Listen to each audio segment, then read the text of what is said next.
Oi, boa noite. Estou fazendo meu estudo aqui. Tava vendo a ministração, vim para a palavra, escrevi e agora vou falar para vocês um pouquinho sobre o que eu entendi e o que posso encorajar vocês com essa palavra de hoje. Senta que lá vem conversa. As minhas anotações eu sempre vou estar lendo aqui para vocês. Tem mais ou menos uma base do que eu escrevi. O tema da mensagem de hoje é coragem para ser corajosa ou coragem para ser corajoso. E acredite, ele também ministrou muito ao meu coração. E por isso que eu quero compartilhar com vocês aqui. Não sou muito de compartilhar aquilo que eu faço, né, na palavra, porque ainda não tenho, acho que, maturidade para expor, não é nem para expor, mas para saber explicar. Mas vamos tentar.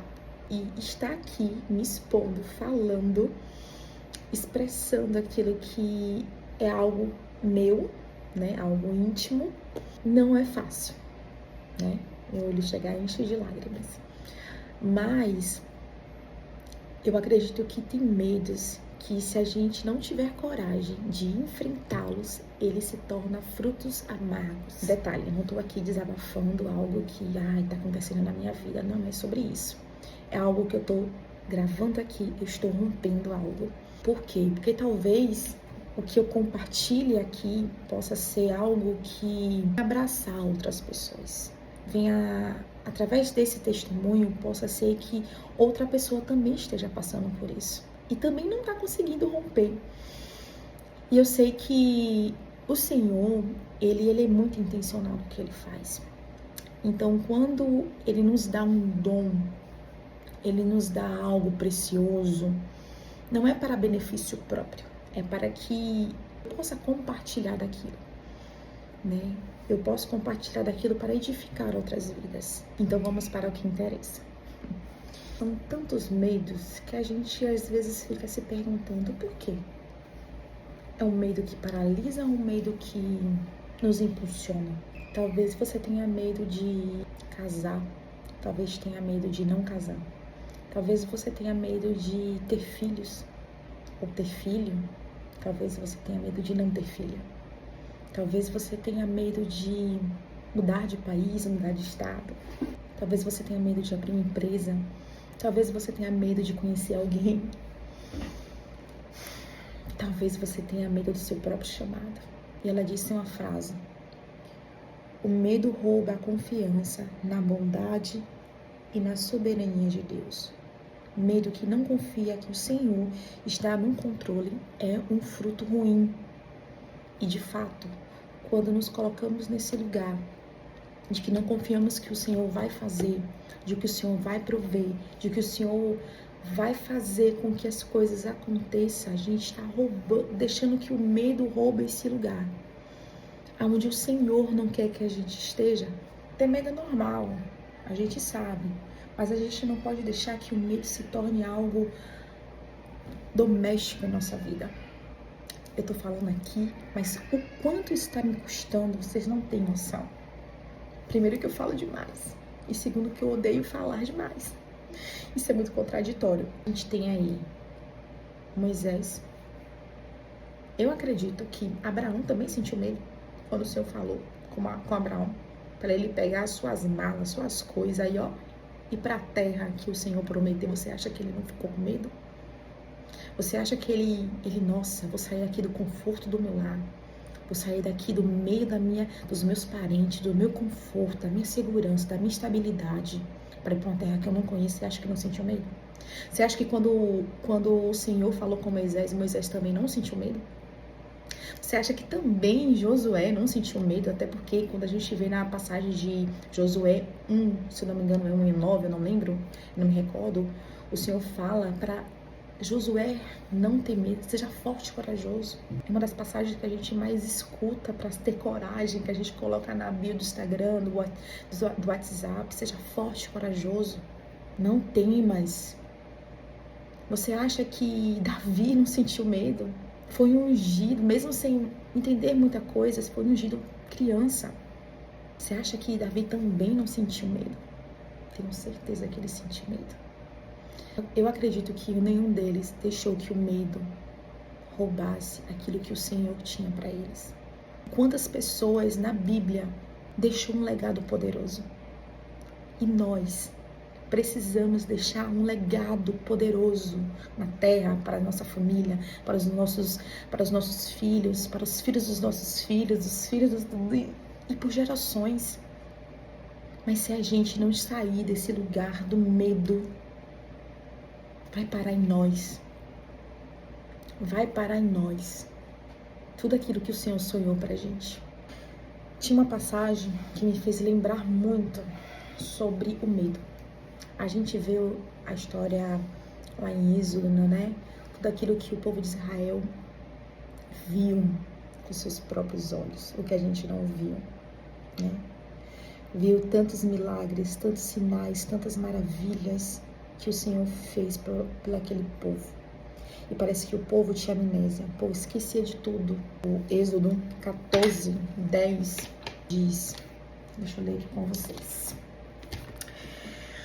Quando o faraó se aproxima, 14:10. Quando o faraó se aproxima, os israelitas levantaram os olhos e viram os egípcios marchando contra eles. Em pânico, clamaram ao Senhor e disseram a Moisés: por que você nos trouxe ao deserto para morrer? O povo tinha amnésia. Não havia sepulturas no Egito? O que você fez conosco? Por que nos tirou do Egito? O que fez conosco? Por que nos forçou a sair do Egito? Sabendo que o Egito é um lugar de escassez, é um lugar de escravidão. O povo, eles não queriam ir para o deserto. Quando ainda estávamos no Egito, não lhes avisamos que isso aconteceria? Tipo, você não me avisou que isso ia acontecer, não. Dissemos: deixe-nos em paz, continuaremos a servir os egípcios. Afinal, é melhor ser escravo no Egito que ser um cadáver no deserto. Pelo amor de Deus. Eu posso até dizer para vocês, em muitas circunstâncias na nossa vida, a gente também é esse povo de Israel, ingrato e parece que tem amnésia. Estou ministrando para mim. Então eu escrevi aqui uma nota, né? O que significa que o medo pode nos fazer desejar voltar atrás, mesmo depois de sermos libertos dos israelitas. Ao ver o perigo, o exército de Faraó sentiram medo e quiseram voltar para aquilo que os aprisionaram. O medo pode distorcer nossa visão e nos fazer romantizar o passado, mesmo que ele tinha sido de dor. Ou seja, muitas das vezes a gente não quer romper coisas. Muitas das vezes a gente não quer romper os nossos medos. E muitas das vezes estamos nesse lugar, tentando romantizar aquilo que nos aprisionou. Ah, mas porque eu tenho medo, porque eu sou assim. Ah, não tem por que testemunhar. Ah, porque não tem por... não, é meu medo. Tipo assim, coloco o medo dentro de uma caixinha, eu tô ministrando pra mim. E é desse jeito que eu ministro pra mim na cozinha. É assim que eu ministro pra mim dentro da cozinha. Eu coloco o meu medo dentro de uma caixinha e começo a domesticar ele, alimentando. Ai, porque é o meu medo. Eu não consigo, mas eu não quebro. Mas eu não quebro esse medo, eu não tiro ele da caixa. É como se fosse um filho. Quando a gente cria um filho, a gente precisa criá-lo para o mundo. É criar para ele saber sobreviver sem mim. Eu tenho minha filha, então eu preciso criá-la com o intuito de que ela vai crescer, ela precisa desenvolver sozinha, ela precisa saber lavar um prato, ela precisa saber fritar um ovo. Então eu tenho que criá-la de forma intencional. Como é a forma intencional? Eu tenho que entender que ela vai crescer, ela vai casar, talvez vai morar sozinha em outro estado, em outro país. Então, talvez ela não vai me ter para a vida inteira. Então, eu preciso criá-la de forma intencional desde já. Acaba com o ouro pra você, né? Te amo. Acabou com o ouro. E é isso que o Senhor tem pra gente. Ele quer nos dar algo melhor. Ele quer nos ensinar a ser melhor. Ele quer nos ensinar a tirar esse bichinho, esse medinho da caixinha. Eu tô ministrando pra mim. Mas a gente ainda quer romantizá-lo. Eu queria tanto, Senhor, mas é meu medo. Oh, meu medinho. E o que a gente faz? Tô toda nervosa. O que a gente faz? A gente se acanha. E quanto mais a gente se coloca nesse lugar de vitimismo, porque meu medo, porque minha insegurança, porque não, por que as pessoas vão achar, o que as pessoas vão falar? A cada momento em que você rompe o medo, seja de falar, seja de pregar, seja de orar, seja de ministrar, seja o que for, seja de testemunhar, seja de profetizar, seja ele não sei qual é o seu medo doméstico. A partir do momento que a gente rompe esse lugar, coisas grandiosas o Senhor fará em nossas vidas. É como se fosse uma escada. A partir do momento em que eu vou subir numa escada, eu não posso ficar olhando para trás. Se tá alto demais, será que eu vou cair? Eu preciso olhar para cima. Eu preciso fixar os meus olhos para o Senhor. Eu preciso subir uma escada, outra escada, e olhar sempre para frente, porque eu tô olhando para o Senhor. Eu não posso ficar olhando para trás. Será que a queda vai ser drástica? Será que eu vou cair? Eu vou me estrepar toda? Será que... Não. Eu não posso pensar nisso. Eu preciso olhar para o Senhor e continuar alimentando aquilo que o Senhor está gerando em mim, aquilo que o Senhor está gerando em mim, aquilo que o Senhor está gerando em mim, até chegar ao lugar aonde Ele me chamou para fazer e para ser. E sabe o que me deixa mais encucada? É que o povo é tão sarcástico, que ele chega lá em Êxodo 14, 12, já no finalzinho, e fala, afinal, é melhor ser escravo no Egito do que ser um cadáver no deserto. Simples assim, tipo, no Egito eles eram escravos, trabalho forçado, construção de cidades para Faraó, eles não tinham 13º, eles não tinham férias, eles não tinham nada. Eles tinham amnésia. Eles só reclamavam, só murmuravam. E engraçado, gente, que para vocês terem noção, eles viam com seus próprios olhos aquilo que o Senhor fez. O Senhor fez milagres, o Senhor fez o maná cair do céu, Ele fez o mar vermelho se abrir. Durante o dia, uma nuvem para guiar o seu povo. Durante a noite, uma coluna de fogo para aquecer, guiar o seu povo até a terra prometida. E sabe o que é mais interessante nessa história? É que todos conheciam quem era o Deus de Israel, menos o seu próprio povo. Ora, que ironia. Porque muitas das vezes, pessoas de fora da igreja, de fora de templos, conhecem mais o Senhor, a palavra, do que as próprias pessoas que estão dentro da igreja. A gente vê em Êxodo, se eu não me engano, 23, o Senhor dá um manual de instrução para Moisés e fala, olha, vocês vão entrar na terra prometida. Eu não quero que vocês façam nenhum tipo de aliança com o povo de lá, porque Josué, quando entra em Canaã, né, com o seu povo ingrato, né, a gente precisa lembrar, claro, ele precisa matar todas as famílias, todas as tribos, tudo que tem dentro da terra de Canaã. Por quê? Porque havia iniquidade. Aquela terra estava completamente cheia de coisas ruins acontecendo. Então, naquele tempo, aquele período, era preciso isso fazer. Por que eu tô falando isso? Porque o povo que habitava ali dentro, muitas das vezes, conhecia mais o Deus de Israel do que o próprio povo de Israel. Olha que ironia. A gente vê os gibeonitas, que eles conheciam quem era o Senhor. Eles reconheceram quem era Ele. E eles mentiram, fizeram coisas erradas, mas eles mentiram para Ele salvar a pele dele. Ele reconhecia quem era o Senhor. Edna, mas mentir? Não é sobre isso. A gente vê Raabe, que era uma prostituta. Raabe, ela entrou na linhagem de Jesus pela coragem, por reconhecer o Deus de Israel.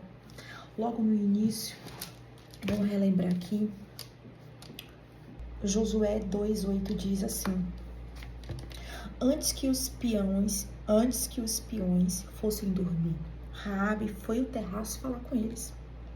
Sei que o Senhor lhes deu esta terra. Ela sabia que o Senhor ia dar Canaã, ia dar Jericó.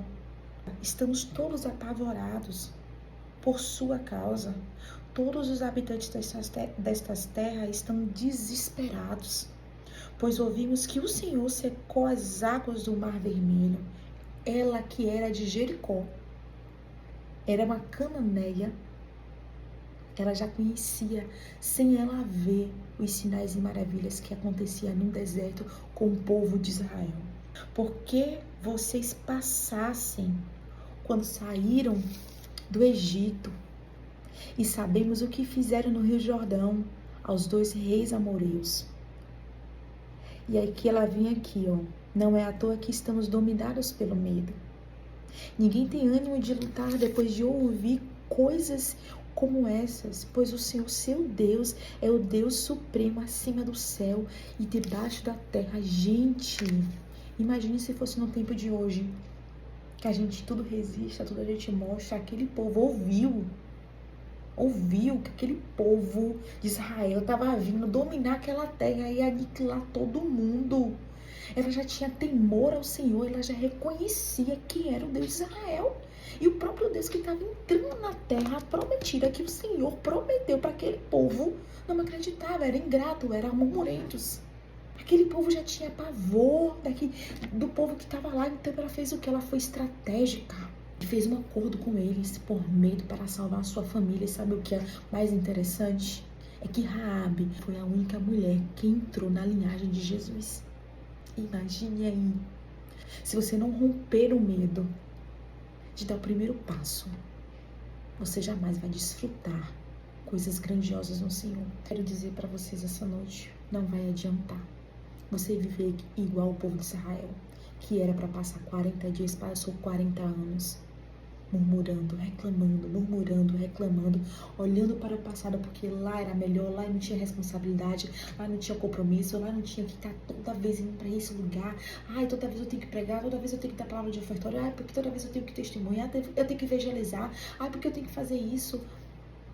E parar e falar, o que o Senhor me chamou para esse tempo, para essa estação, para cooperar para o reino, para que o reino continue avançando? O que o Senhor quer de mim? O Senhor só quer de nós obediência imediata. Ele quer um coração sedento por Ele, por intimidade. Porque a partir do momento em que eu tenho intimidade e relacionamento com Ele, o medo, a angústia, a vontade de desistir, ela vai embora. Porque o próprio Espírito nos encoraja a viver tudo aquilo que Ele nos prometeu. É como as vendas dos nossos olhos removidas dos nossos olhos. E a gente fala, nossa, o que o Senhor tem pra gente, pra minha família, pra mim, para minha filha, é muito maior e muito melhor daquilo que eu um dia imaginei, pensei. Assim como a palavra diz, o que Ele tem pra nós é muito maior e melhor. Acredite. A partir de hoje eu convido você e a mim mesma a romper os nossos medos. Não sei qual é o seu medo, não sei qual é o seu medo doméstico, não sei qual é a aflição do seu coração, não sei o que você tem orado para romper, assim como eu também tenho orado por muitas coisas para romper na minha vida. Eu encorajo a você a dar um primeiro passo, um passo de fé, um passo encorajador, um passo... Eu sei que o medo, ele vai estar ali constantemente. O frio da barriga. Eu tô falando talvez aqui somente para uma pessoa, talvez eu esteja falando para milhares de pessoas, talvez eu não esteja falando com ninguém, mas colocar uma câmera aqui, orar, ver uma palavra e tudo aquilo que eu já li sobre a palavra, isso para mim já é romper muita coisa. Com certeza irei compartilhar com os meus amigos ou com minha amiga e tá tudo bem. Mas eu dei meu passo. E eu encorajo você, dá o seu passo também de fé. Não sei em qual área, mas eu te encorajo a dar o seu primeiro passo. Espero que você tenha gostado, que essa palavra tenha edificado a sua vida, a sua alma e tenha te trago a esperança para que você possa viver tudo aquilo que o Senhor tem sonhado, planejado, arquitetado para você e para a sua família. Um grande beijo e até a próxima, se Deus quiser.